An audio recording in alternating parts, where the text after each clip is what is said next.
And he graduated from college, and that was a big time achievement for us. So really happy for him too. Can you talk about this weekend with U of A, just what it means to go undefeated against that team down south?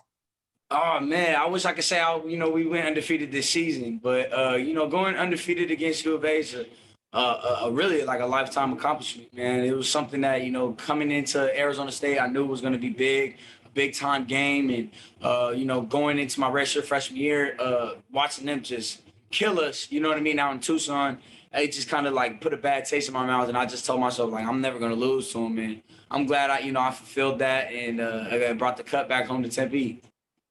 Oh, Jace, talk about the young defensive backs, not only a corner, but also at safety that have really been stepping up this year. And how much leadership have you provided them as a senior to see their development the way it's been progressing? Man, I feel like we got honestly some of the best, secondary players that, in their class. Ed Woods, Tamarcus Davis, he's not a lower classman, but the kid is playing lights out, man. He's doing all the things right. He's reading his keys. He's keeping his eyes on the ball, and he's making plays at the end of the day. The safety position, the twins, man, I can't wait till they, fully get their, mental and their physical together and, dominate, these next couple of years here at Arizona State. And, Mace, all the kids, man, I think that not even the kids, the young men, I should say, they're doing a phenomenal job. I can't say too much about my leadership. I just try to lead by example and, give them some words of encouragement with some words of wisdom, and just hope that they take it and run with it like I did with the people that were before me. So, like I said, man, I'm excited. I'm really, really excited to watch them play and watch them grow and, just do the things the Sun Devil way. Michelle. Hey, Chase, looking forward to this week. Obviously, a lot of these guys haven't played in sleet and snow and very, very cold temperatures, and the weather probably is going to be pretty nasty up there. How do you prepare for that? Yeah, I think the first thing you do is just get mentally prepared. You know what I mean? I don't know why people would look up the weather and all that, like what's gonna happen. It's Corvallis. Things is gonna be type shaky. So, but I think just to prepare for it, you just gotta mentally prepare. You just gotta mentally sit down and just tell yourself like, man, even though this is crappy weather, I'm gonna go out there and ball and shine for my family and shine for the university I'm playing for. So it's been bad these last couple of years going up there, with the fog, in the cold. But I think this, after coming off a 70-7 win off of U of A, I think we're pretty jacked to go up there. Trevor.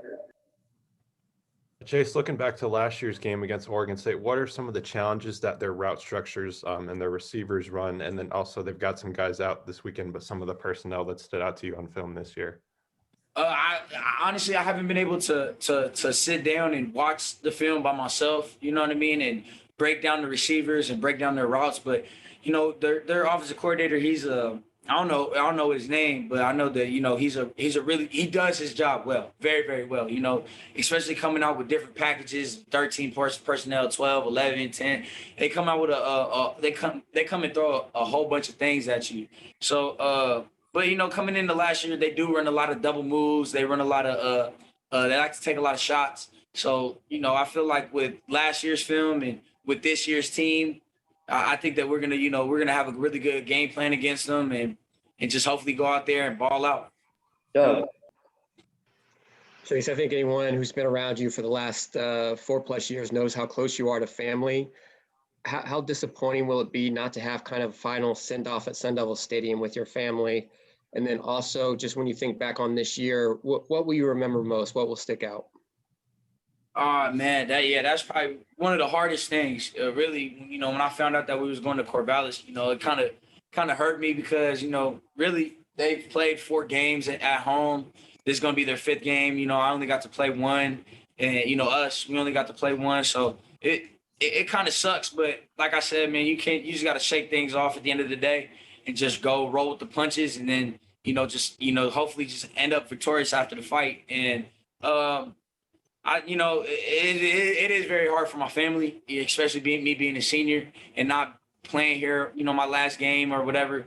But I feel like they're going to be just as excited watching me on TV. And what will you remember when you look back on this season? What will stand out the most? What will stand out the most, really, just how crazy, how hectic this was. You know what I mean? I've never had a football season only being 4 or 5 games. Like, I've never had that, and I don't think anybody has had that. And I think the best thing that we came out from this is, like, through trials and tribulations and all the crap that we went up through, we put up with.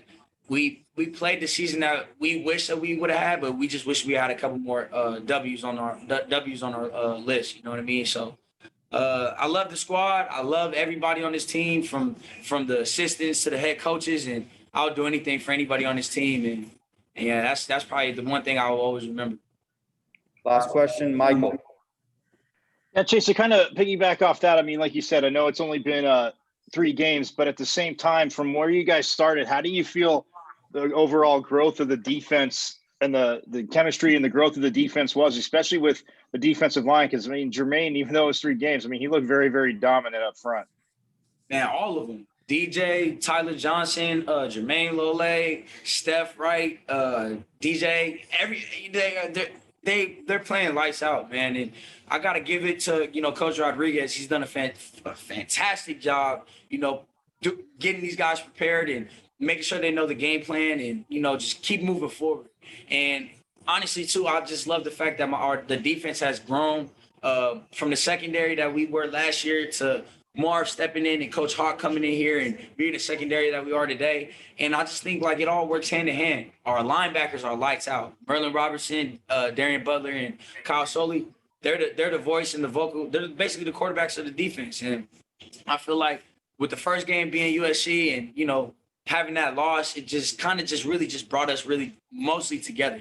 Like, okay, we got to, even though we lost the game, I wouldn't even say, the whole team lost. I think we, as a defense, I'm going to put it on us, that we didn't get those 4th down stops at the end of the game. And I think we just grew off it. We played lights out against UCLA, didn't go our way. We had a bad drive in the 4th quarter, and you just got to go from it. But then, now you look at next week, we almost had 10 turnovers. So I just feel like, man, our team is whoever we want to be. And our defense is a big part in that. And I love everybody. I love, my teammates to death. And I'm just, so thankful to have played with them and to play, tomorrow or on Saturday with them. All right. Thank you, Chase. Thanks, Chase. You guys have a good one.